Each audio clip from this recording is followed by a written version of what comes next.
Well, hey everybody, I am Dr. Angela Loria, the author incubator, and I am excited to have you here today to share the story of Jeanne Andrus's journey to becoming a best-selling author.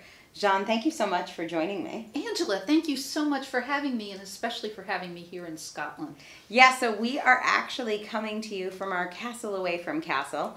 Jeanne spent a lot of time at the author castle in the DC area, but we are now spending some time in Scotland both to celebrate the successes that our authors have had and then also to create even more successes. So Jeanne, I know while you've been here, you've actually been writing your 5th book. I have. I've gotten a lot of it done here at the castle.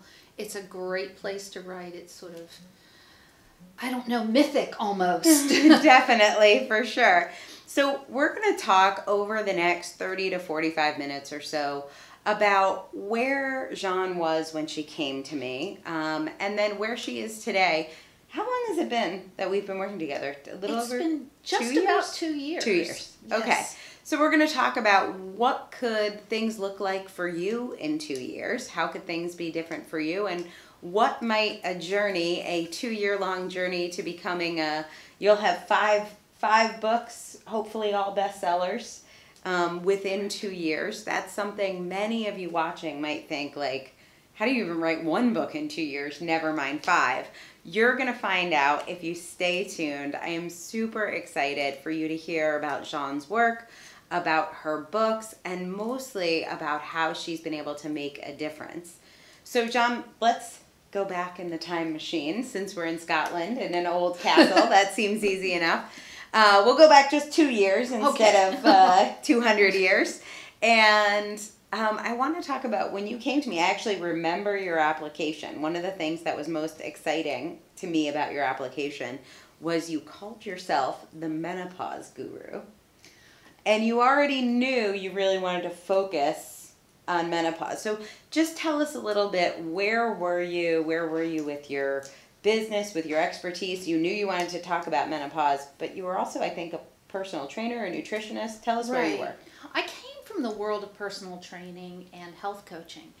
And when I started working in that area, and I knew I wanted to work with women who were having the same struggle I had as a midlife woman who hadn't concentrated on her health for a very long time and got to midlife feeling out of shape, out of touch, out of her world.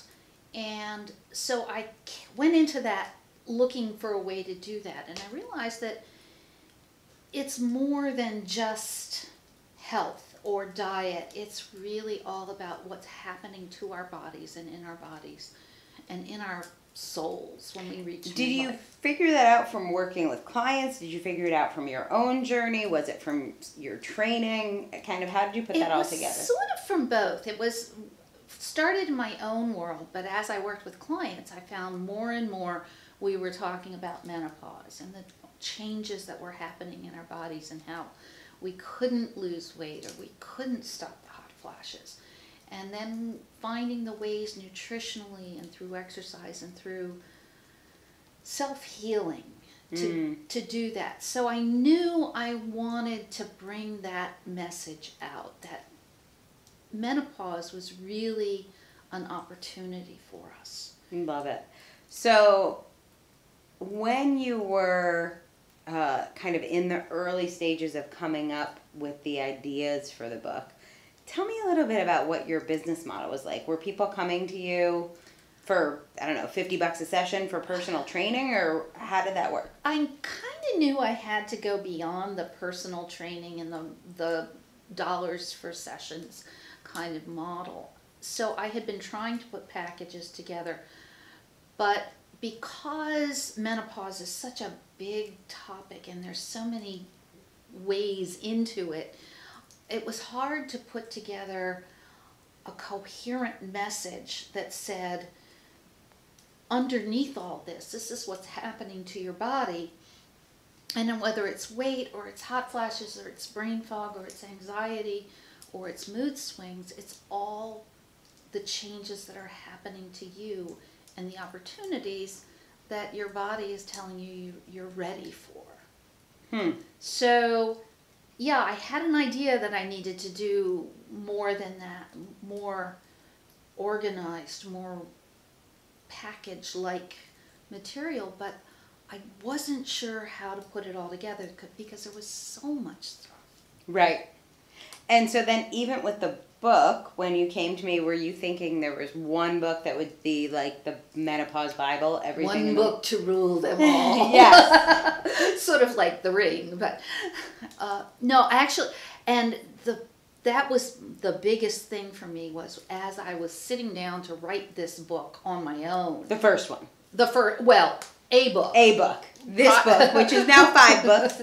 Yeah, in June of that year, before I met you in August, I was sitting there trying to outline the book. And it just kept getting bigger and bigger and bigger. And I was making mind maps that would print sheet after sheet after ream of paper. And it was just like, how can I pare this down? How can I make it something that somebody can come into and find is accessible? Right. So then, we'll go right into the writing because we have a lot to talk about with so many books. What was the answer to how do you pare all that down? The answer was really simple. My first meeting with an editor from the Difference Press, she said, you can't put all this in a book that makes any sense to anybody. What is the bare minimum that you can tell women to help them understand that this isn't the end of their life? And so I thought about what my clients were telling me when they came to me. And they were telling me that they just wanted to be back to their old self. And that's where the title for the first book came from. Which is I Just Want to Be Me? I Just Want to Be Me Again. Yes. And that was what people were saying, screaming, writing, emailing me to say. And it's what I see all the time is women are saying, why aren't I the same person I was before this started? So I know they can read the whole book, but can you give us, and the way we talk about this inside the Author Incubator is, how do you want your reader to be different at the end of the book? So what's the big idea, or what's the nugget from I Just Want to Be Me Again? The secret is you're going to be yourself, but you're going to be your new self. You're going to be you 2.0. I say it's not a different person. It's a person who's gone beyond what they were when they were younger. So at the end of that book, you accomplished something that most people want to do. So I think the numbers are 91% of people want to write a book, and 3% of those 91% actually write it.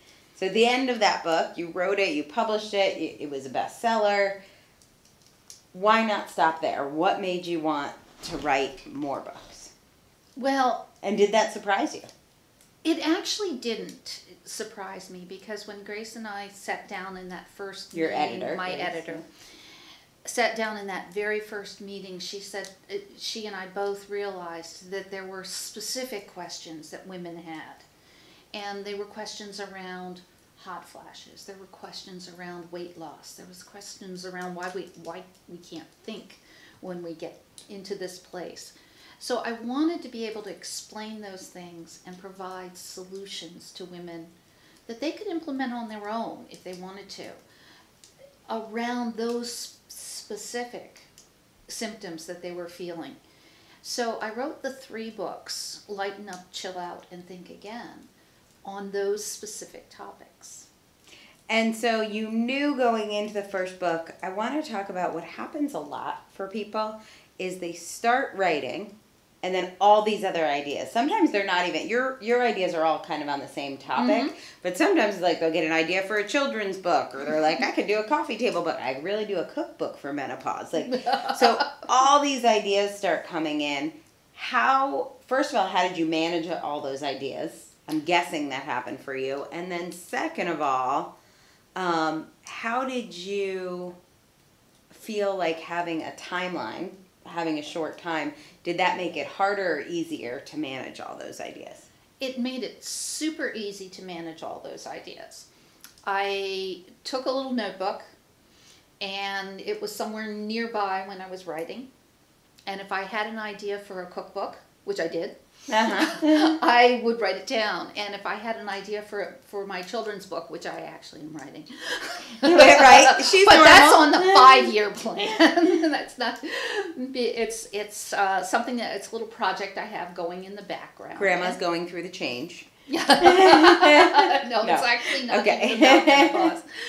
But it's something I would write down in the notebook, my idea about the character or my idea about the plot, and I would write on, because there was no time to really do other things. You had to get focused. You had to take and organize your ideas up front and say, if it's not on this inline, as you call it, and great idea, by the way, if it's not in line with what you want to do, throw it out.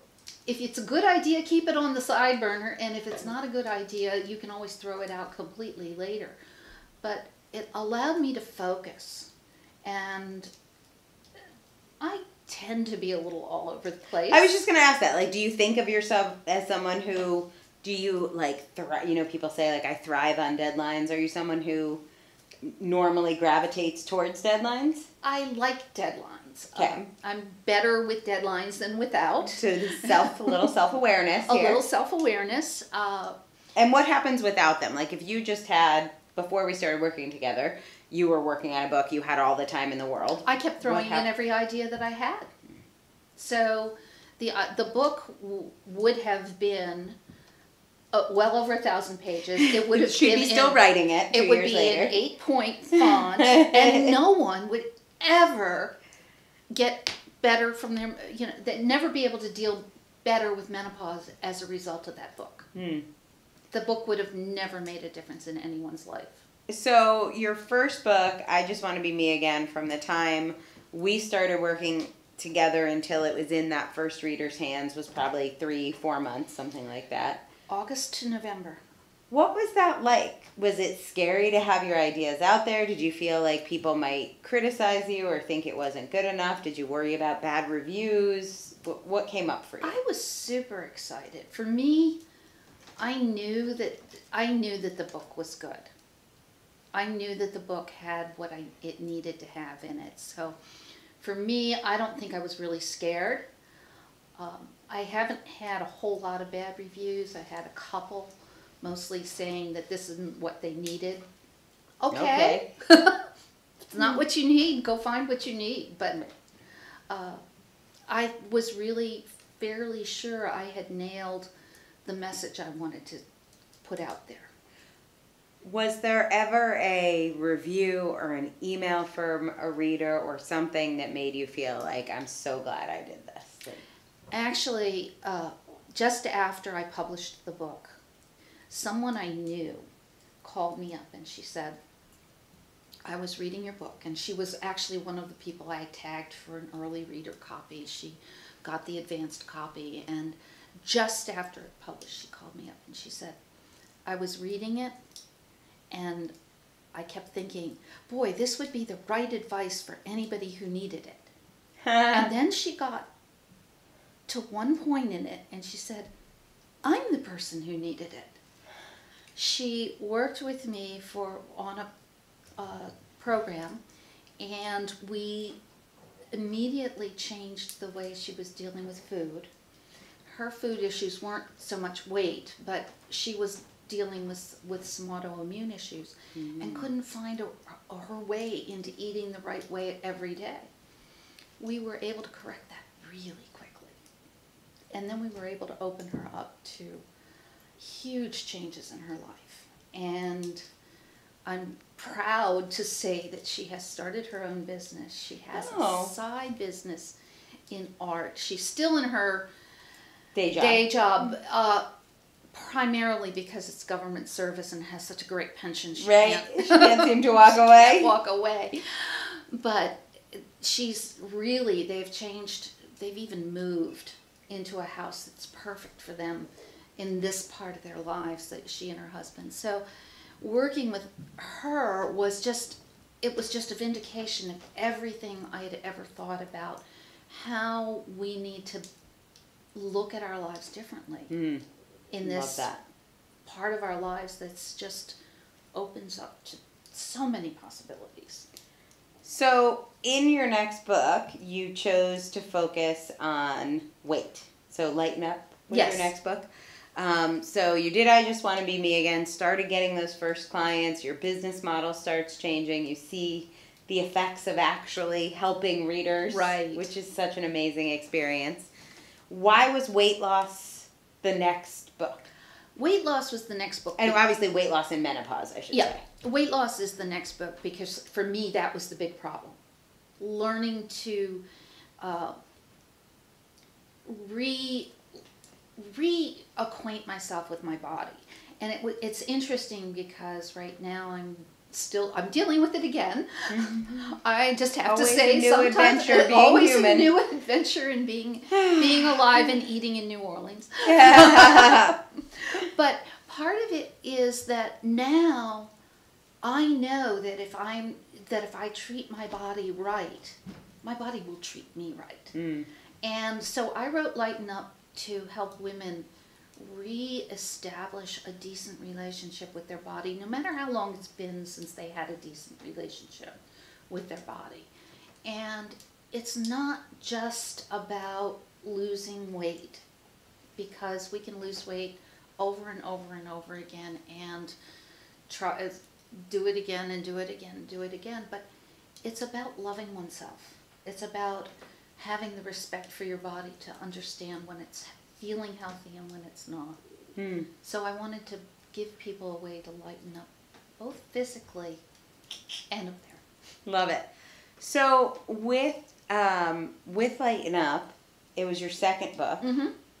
Now that you'd been through it in just 3 months, you'd written a book, you'd published it, you had bestseller status, you had great feedback, you had mostly positive reviews. I assume writing the second book was walk in the park super easy.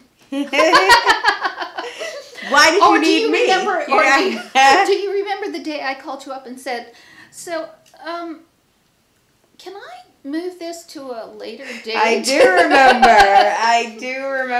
I had a huge writer's block in book 2, and it was really a crisis of confidence.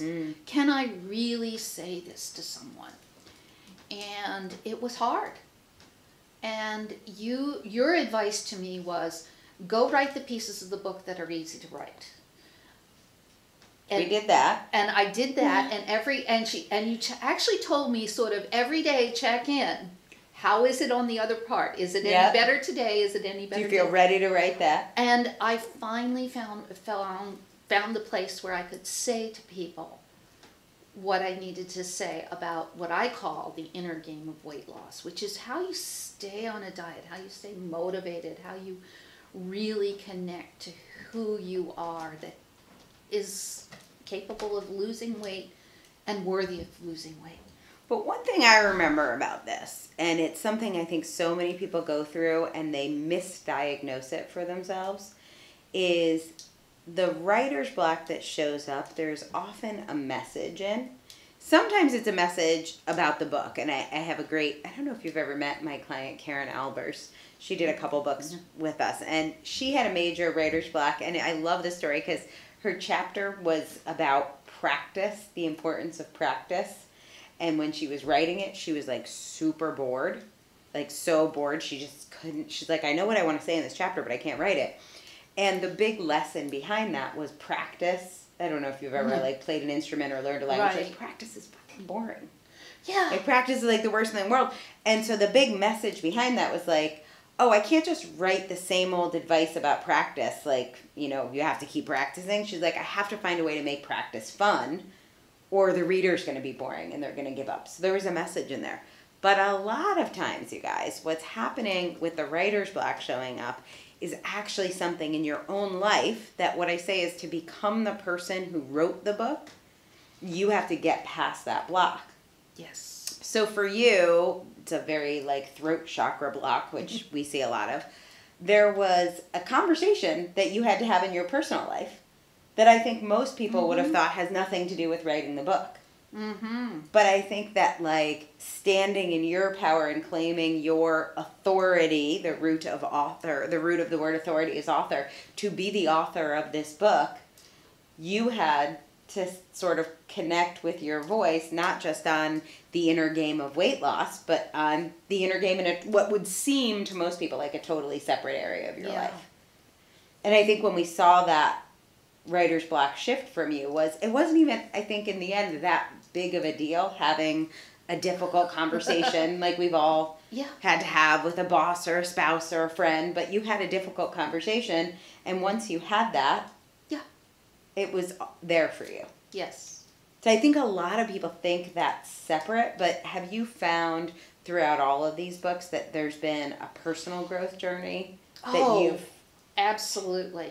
Absolutely. And one of the things that I found about working with the Difference Press, as opposed to sitting in your room working on a book, or even if you could come up with a book that's as good as I think the books that come out of Difference Press are, sitting in a room by yourself without a developmental editor, without somebody giving you that feedback, I don't think that you would go through the same self-examination process as this whole process has forced us into over and over. For me, over and over and over. And, and that's okay. And by choice.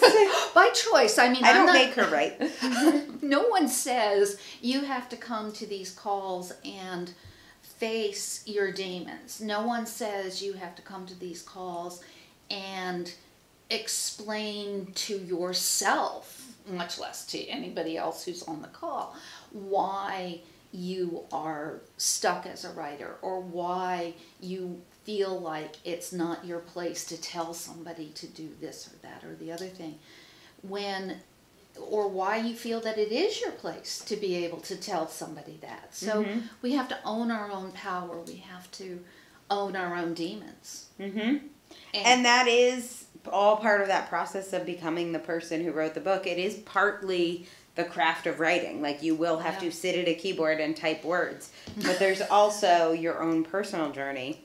One of the things we do that nobody else does, and I always say, like, nobody's caught on to how effective this is, but I also think people just think it's totally crazy, is that we write in groups. We call them cohorts. Right. But every time you've written a group, there's been another group of 10 or 15 authors who are writing their books at the same time. Separate books. It's not one book. No, everybody's writing separate books.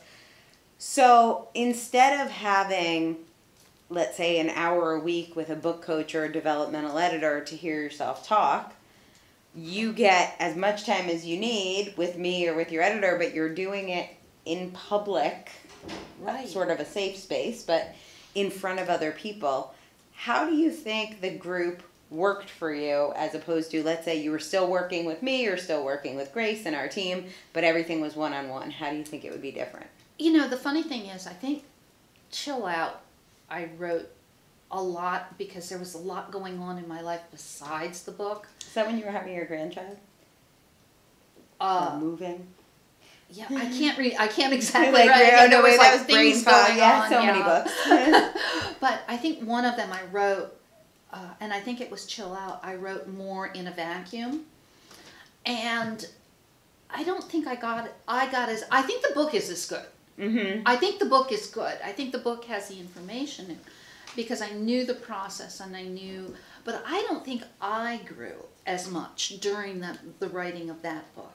I know I grew tremendously during Think Again. I know I grew tremendously during Lighten Up, and more than anything when I wrote my first book. Yeah.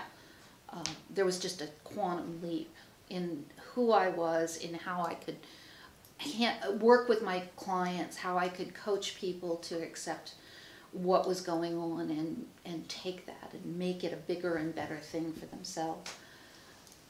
But Chill Out sort of became a little bit of maybe a chill out period for myself. I don't know, but it wasn't, I don't think I did grow as much. And I think the cohort is a huge part of that, because when you hear somebody else ask a question and it triggers and it says, oh, I have that question too. Or even more importantly, I had that question, but I was scared to ask it. And Thank you. sometimes Thank you, fellow person, fellow author. it's like, thanks. I wasn't going to say that. Gee, I didn't want to admit that I was having that problem too, or I didn't understand that part too. And it's really been helpful. And Are you someone who is naturally good in groups? Do you gravitate towards groups? Is that something that you're... I think I know what your answer is going to be, but we'll see. We didn't script this. I love working in groups. And one of the things that this has taught me is not to be the person who steps all over other people in groups. Oh, I didn't know that. I think that's been one of my own personal journey pieces. Well, I think one of the... Tell me if I'm wrong here. Okay. We'll kind of get a little bit intimate with you guys, but we're in front of a fireplace, so it's cozy.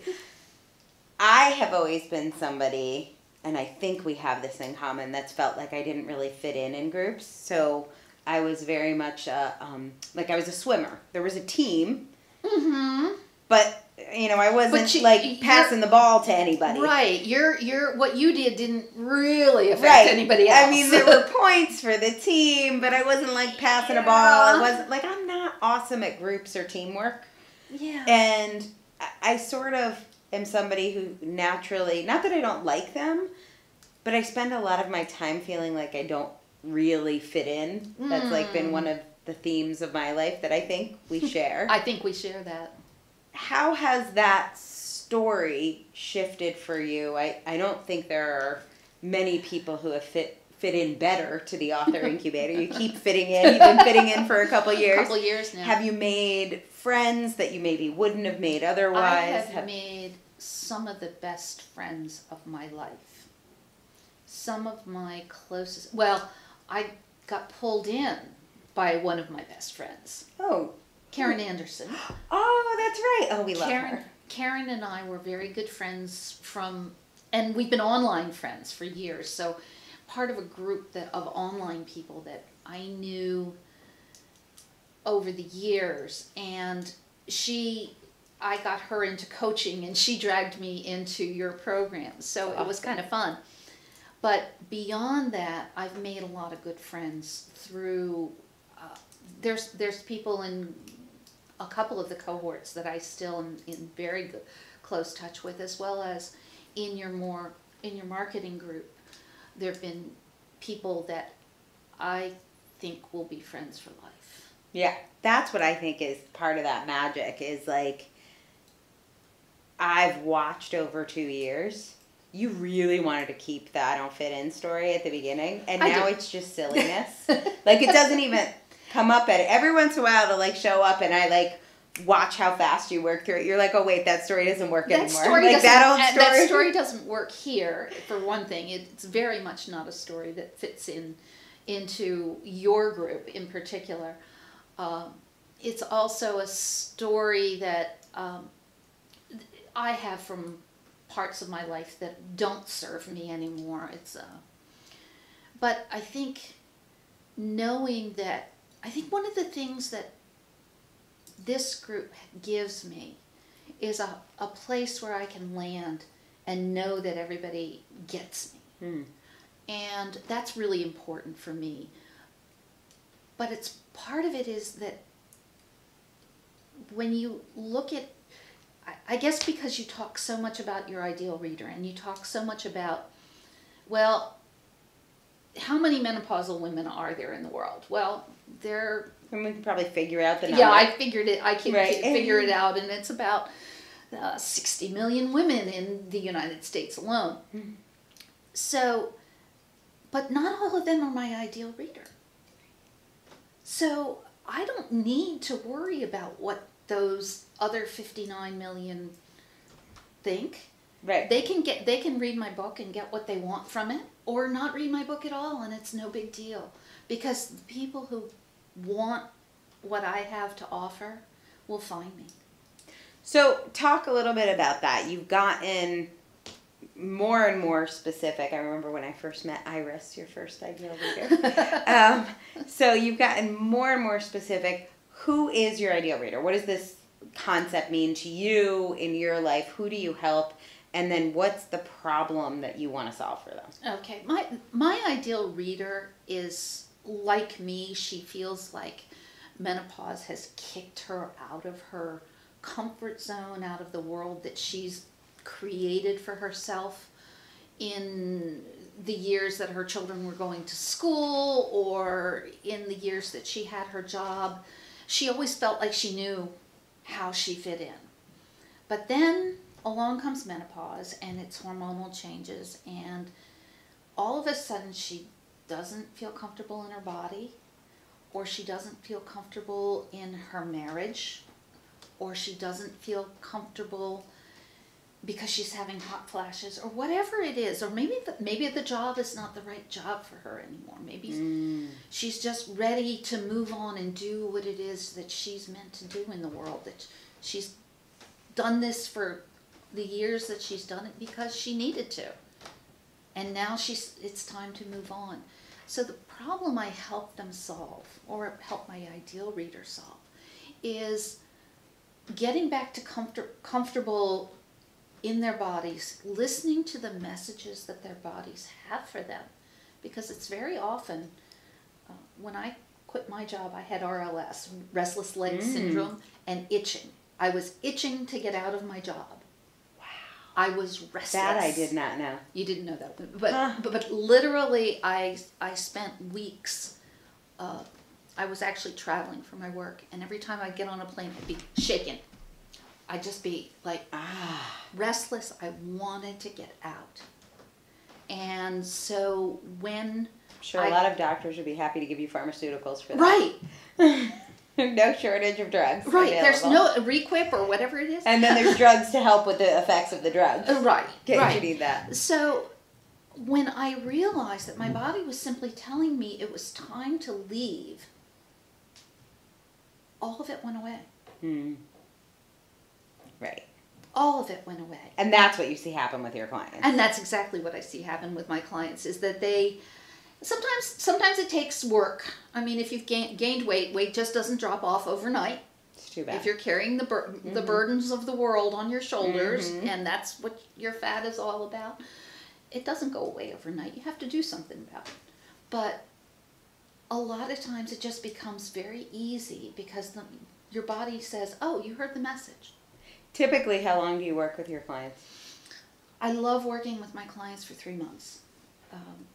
Some clients I work with for longer, if they find that, if they find they need support in a weight loss program for a lot longer because they've got a lot of weight to lose, or they want to keep going deeper and deeper into themselves. But I usually find that 3 months is a great amount of time to figure out what's going on. Get a new orientation to your new body. Right. New signals. Learn all the little life hacks for solving things like hot flashes, and then to sort of take a look at who they want to be, what they want to do with their lives. Love that. I know recently you have created almost like an outdoor retreat center at your house. You live in New Orleans. You mentioned that earlier, right. Which is obviously a very popular tourist destination. Yes, come down and see me. And you're also what's the thing you do with the parades? You're also I'm in a crew. In a crew. I always feel like you're a hip hop artist when you say that. KREWE. And I throw things off of floats at people. It's perfect. I hope they're beads or coins. Well, beads and purses. Purses. I'm a member of the mystic crew of Nyx, Nyx being the goddess of the night. Nice. That's perfect for you. Isn't that perfect for me? So lots of people want to come to New Orleans. You obviously love your home and your town. Why have people come to your house, and tell us a little bit about what you've created? So I created an outdoor space called the veranda. And I've got an indoor space that we can use when it gets too hot, because it Backup plan. Backup plan. But the veranda is a very peaceful garden setting where you can come. It's very shady, and we can sit and talk and listen to the sounds of the birds and listen to the sounds of the water and really, really dig into your soul. And do you usually do this one-on-one? I like to do small retreats, 4 to 8 people at a time, so that we're talking again, what I found from the group setting is that there's a lot of synergy working in groups. Yeah. And a lot of ability to say things and hear things that you wouldn't say or hear otherwise. So if you were to look at your business model where you were 2 years ago, personal trainer, doing one-on-one session, selling, putting together packages, maybe not selling them, to where your business is today, how are you different as a coach? How are the results that you get for your clients different? How is your business model different? My business is different because now I know exactly what's the same between all of these problems, what I'm trying to solve. And it's funny because people will come in and maybe like coming into you and they say, I'm a unique snowflake. Yes, everybody's a special my book isn't like anybody else's book. And this is why I'm different. And people will come to me and there is actually a list out there somewhere of 117 symptoms of menopause. And so they'll say, well, I have this symptom and this symptom and this symptom. And I say, okay. I want this program for these. And I want you to make a program just for me. Yeah. Well, I know now from doing all the research and from doing all the work of putting all this stuff together that there's an underlying path that we take to support your body, to change the way you deal with the stress in your life, and to start opening up yourself to the messages of your heart and of your soul for who you want to be for the next. And I tell people the average age of menopause is 51. The average age of death is 81 for a woman who's 51. 30 years. It's 30 years. It's more than a third of your life. Don't die before you're dead. Don't die before you're dead. That's a great message. I have goosebumps everywhere. Yeah. So people, maybe 100 years ago, it was reasonable to think that when you hit menopause, you were almost dead. You're not. Yeah. And there's so much more you can do. So here's what I love is the work. I love personal trainers. Nothing negative here.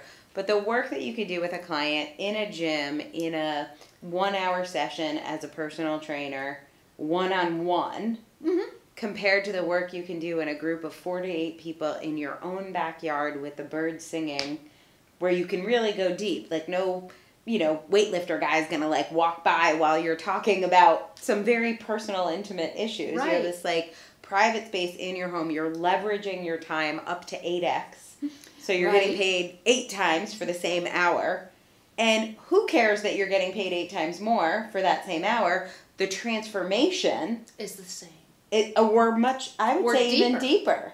Yeah. Right? Like of an hour with you in a gym or an hour with you with 8 other women that I'm in a 3-month program with. Like where would I get like exponential personal growth? Or in a 2-day workshop where you do 8 weeks of work or 3 months of work in 2 days. In 2 days, plus I'll take you to see alligators.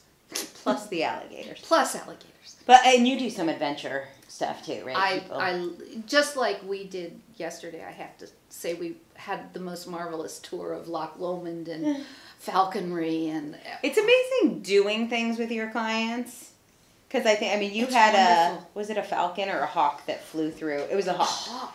Like, you know. And I held an eagle. Like, that's, doing that together with your clients, it seems like it's like a day trip. Like when you do zip lining, it seems like it's, that's just fun. But it changes the relationship with your clients. And it changes how they believe and view themselves. It changes you when you do something like that. Whether it's holding a falcon or going down a zip line or kayaking out on a bayou to see an alligator. Yeah. It's the same thing. It's changing your view of your possibilities. Yeah, and I just think as great as one-on-one coaching is, as great as personal training is, doing that in a group where other people see you. And see how courageous you are. And see how courageous you are. Yeah, like that is the thing that you can then see yourself through their eyes, because you see them doing it and you're like, wow, she's awesome. Well, that means you must be awesome too. Absolutely. You're standing there doing the same thing. Yeah, if you can hold an eagle and I can hold an eagle, we're pretty badass, I think. So 2 years, 4 bestsellers down, a 5th one coming out. You've been able to get 8 times the leverage on your time. Right. And get more remarkable results for your clients. Mm-hmm. Would you say it's worth it? I said that one. No. No, but do you think, no, like, absolutely. looking back, if you could replay the last 2 years, would you do anything different with the way we've worked together? I would have taken more advantage of some things. Hmm. But that's me. And maybe I couldn't. You know, where you come in you are is where you are. Yeah. You are where you are. I would love to say I would have taken better advantage of some of the opportunities that I got. But I think what I know from those missed opportunities is probably going to serve me as well or better in the future. So I have a message that I want to get out to everybody. And that is, there's a wonderful, wonderful life on the other side. Yeah, beautiful. Well, in a moment I'll be sharing with you Jeanne's Thai Talk, where she shares some of the key principles in her message. So please stick around for that. But Jeanne, before we let you go, if there is somebody out there who's thinking, I have a book inside me, but I'm not sure if now is the time. I don't know if I'm ready. My business isn't organized enough. I'm not making enough money yet. I'm not 100% clear on my thoughts. If they're thinking about working with me, with the Author Incubator, what advice, you can look right into the camera, what advice would you give someone who is considering writing a book with us? So it's theauthorincubator.com is where you go? Yes. Okay, I wanted to make sure it's still theauthorincubator.com.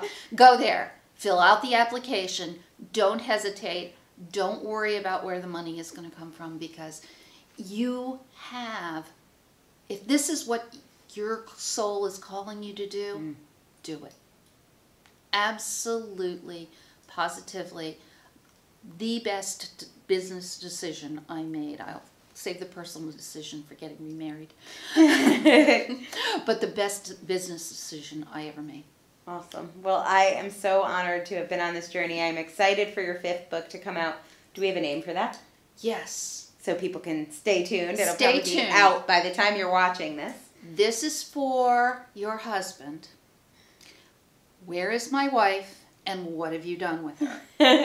It's designed to tell your husband the answers to all the questions that he's having while you're going through menopause. Because you don't need to tell him. Let me tell him. Love it. Menopause Guru, Jeanne Andrus, thank you so much for joining us. Congratulations on being one of our featured authors for 2017. Thank you so much. That award is given to our authors who have made the biggest difference with their message, the biggest commitment to making a difference with their message, and you definitely earned that title. Thank you. Maybe you will be one of our featured authors one day in a castle in Scotland, or we'll pick somewhere else with a castle. There's so many of them. There's castles everywhere. We're just working our way through them all, and I would love to sit with you next to a fire and talk about what the last 2 years have been like for you, changing people's lives. Jeanne mentioned the site, but the authorincubator.com/apply. I would love to hear your ideas, read your application, and to help you make a difference with your message. And as I said, stay tuned, because coming up you will see Jeanne Andrus's Thai Talk, which is called The Nightmare in the Mirror. All right, stay tuned.